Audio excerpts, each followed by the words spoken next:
ይሄን ቪዲዮ ላላገቡ እህት ወንድሞቼ አድርሱላቸው። ሸር አድርጉ። ሁሉም ሰው ይማርበታል በዚህ ቪዲዮ ላይ።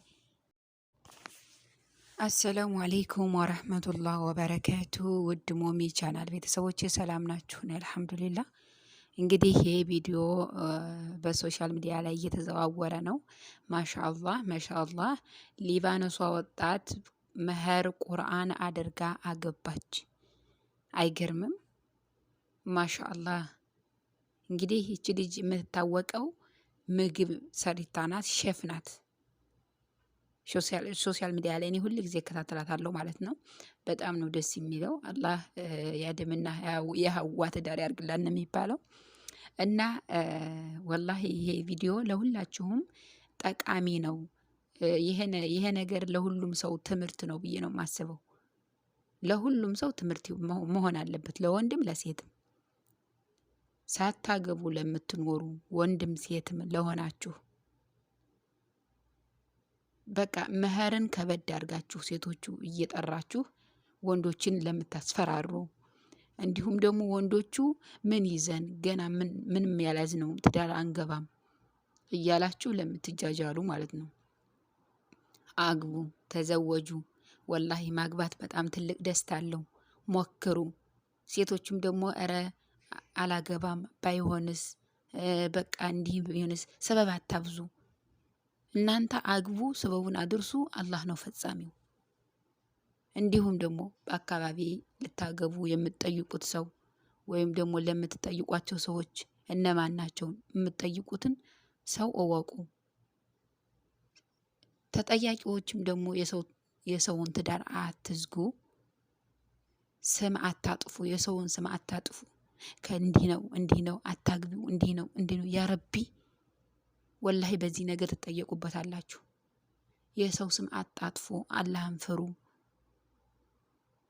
እና አለማግባት ወላሂ በጣም ብዙ ነገር ያስቀራል። ወላሂ እያልኳችሁ ሞክሩ። የአኺ መጀመሪያ ላይ ሞክሩ። አልተሳካም፣ ተራመዱ። ደግሞ ይሳካል። እናንተ ሰበብ አድርሱ። ሱና ነው። ትዳር የኢማን ግማሽ ነው። ከትዳር ሁሉም ነገር አለ። እናንተ ስታገቡ እርዚቅ ይመጣል፣ ስትወልዱ እርዚቅ ይመጣል። ወላሂ ዝም ብላችሁ ሳታገቡ ላጤ ሴት ሆናችሁ አትኑሩ። አይከብዳችሁም ግን ኑሮ? አይ ወላሂ አግብቶ ተጋግዞ መኖር እንዴት አይነት ደስታ እንዳለው በጣም ነው ወላሂ ደስ የሚለው። እኔ እንዲሁ በጣም ይገርመኛል። ችግሮች እንዳሉ ሆኖ በዚህ ምድር ላይ ችግር ሞልቷል፣ አይጠፋም። ግን መቻቻልና ፍቅር መኖር አለበት። አብሮነት ሲኖር መተጋገዝ፣ መተዛዘን እና ሴቶቹም መህራችሁን አትስቀሉ፣ አግቡ። ከትዳር ብዙ ትርፍ አለ። ላጤነት ግን ላጤነት ነው፣ ምንም ትርፍ የለም። ወላሂ ሁሌም አንድ አይነት ህይወት፣ ሁሌም አትቀየሩ። ገንዘብ ትርጉም የለውም። ገንዘብን አታሯሩጡ። ገንዘብን ስታሯሩጡ እድሜያችሁን እያመለጣችሁ ነው ያለው። እድሜያችሁ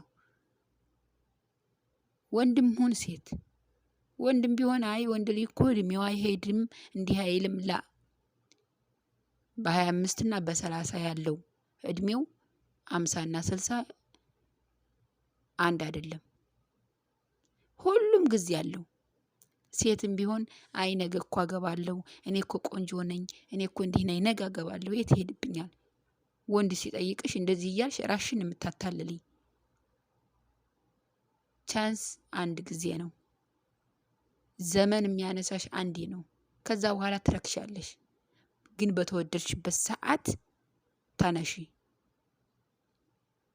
ራሽን እያታለልሽ ራሽን አትሸውጂ። ወላሂ ሁላችሁም እንደዚህ ብላችሁ እስኪ ይቺን ልጅ አይታችሁ እስኪ ራሳችሁን ተመልከቱ። የት ላይ ነን? ምን እያረግነን ያለ ነው? ገንዘብ ብንሰራው አሁን እየሰራን ነው። ሀላስ እኔ አሁን በቃ ለስራና ኢትዮጵያ ገብቻ አገባለሁ ምናምን እያልኩኝ ራሴን ላታል። ኢትዮጵያ እንደምኖር ምን ያክል ዋስትና አለኝ? የለኝም በፍጹም። ሰርቼ አቁሜው በደንብ አሳምሬው ልሞት እችላለሁ። ሁሌ አንድ አይነት ህይወት እየኖርኩኝ በዛ ላይ ያላገባ ሰው ሁሌም በቃ እኔ እንጃ ሁሌም መወናጀል ነው። በጣም ከባድ ነው። ላጤነት ኑሮ ከባድ ነው። አግቡ፣ ገንዘብ አታሯሩጡ። ስትጠየቁ ደግሞ ምን አለህ አትበሉ። ወንድየውም ደግሞ እከሌን አግባ ስትባል ምን አላት አትበል። ያላለህ ማስተዳደር ያለብህ አንተ ሆነህ እያለህ ግን ምን አላት? በአሁኑ ሰዓት የመጣው ነገር ደግሞ ምን አላት? በአንድ ሆናችሁ ታፈሩታላችሁ። ስለዚህ ከላጤነት የወንድ ላጤ የሴት ላጤ ከመሆን ትዳርን ምረጡ። እኔ በትዳርን በጣም አከብራለሁ። በጣም ነው የምወደው ትዳር። ለምን?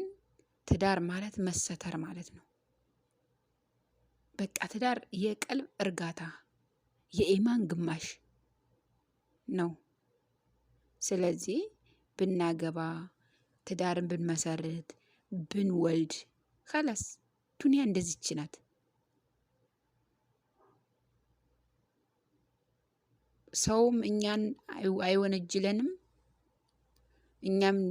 እኛም ደግሞ ሰውን አንወነጅልም። ከትዳር ላይ ከሆነ ግን ላጤ ከሆነ ግን ተመልካቻችን ብዙ ነው፣ ጠያቂያችን ብዙ ነው።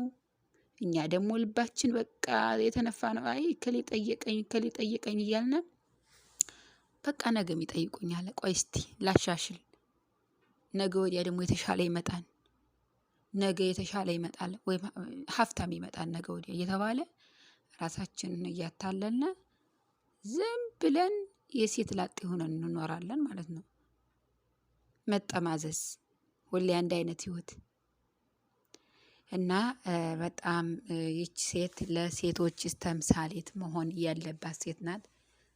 ቁርአን ከሪም መህር አድርጋ ያገባች ሁሉ ነገር በተወደደበት ሰዓት በአሁኑ ዘመን ማንም የማያደርገው ከብር ከወርቅ ይልቅ ቁርአንን የመረጠች እና ይሄ ቪዲዮ ደግሞ ለሁሉም ሰው ሸር ሆኖ መድረስ አለበት። ምክንያቱም ትምህርት ይሆናል።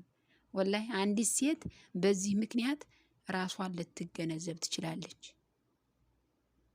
ራሷን መለስ ብላ ልታይ ትችላለች። ቆም ብላ አይ ለካም እየሄድኩበት ያለው ስህተት ትክክል አይደለም ብላ ልታስብ ትችላለች።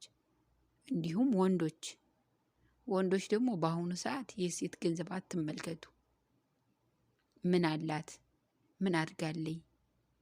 ያላለ እናንተ ማስተዳደር እያለባችሁ ግን ሴት አስተዳዳሪ ሆና ነው ያለው በአሁኑ ሰዓት። ሱብሃንአላህ። እርግጥ ስደት ሀገር ላይ ስንኖር ሁላችንም ሰርተን ጊዜያችንን ነጠር አድርገን ወደ አገራችን ሄደን አብረን ህይወታችንን መኖር አለብን። እዚህ ስደት ላይ እኔ ሴት ላይ ትቀመጥ አልልም። የቤቷ ተቀምጣ የቤትም የቤት ትሆን አልልም። ላ ይሄ ራስን ማታለል ነው። ይሄን አልገድፈውም። ምክንያቱም የስደት አገር ለስራ ነው የመጣ ነው። ስለዚህ ሰርተን ሁላችንም ጊዜያችንን ነጣር አድርገን ወደ ሀገራችን መመለስ አለብን። ግን እሱ እየለፋ አንቺ እየተቀበልሽ እየበላሽ እዛ ቦታ ቁጭ ብለሽ ምንድነው ትርፉ? ሁሉ ጊዜ የሰው ሀገር የእሱም ድካም መና የአንቺም መቀመጥ ደግሞ ምንም ፋይዳ የሌለው ወይ ጥሞሽ አትቀመጪ። እና በጣም እኔ ሰራሐ ወላሂ በጣም እኔ እንጃ ትማሩበት አላችሁ ብዬ ተስፋ አደርጋለሁ። ትዳር የኢማን ግማሽ ነው። ትዳር ሲገባ አርዝቅ ይመጣል። ስለዚህ አግቡ፣ ተዘወጁ ያ በናት፣ ለኛም ሰርግ አብሩን ማለት ነው። እና ይሄን ይመስላል። እኔ እንግዲህ የቻልኩትን ተናገርኩኝ። ስህተት ካለብኝም አርሙኝ። ወሰላሙ አለይኩም ወራህመቱላህ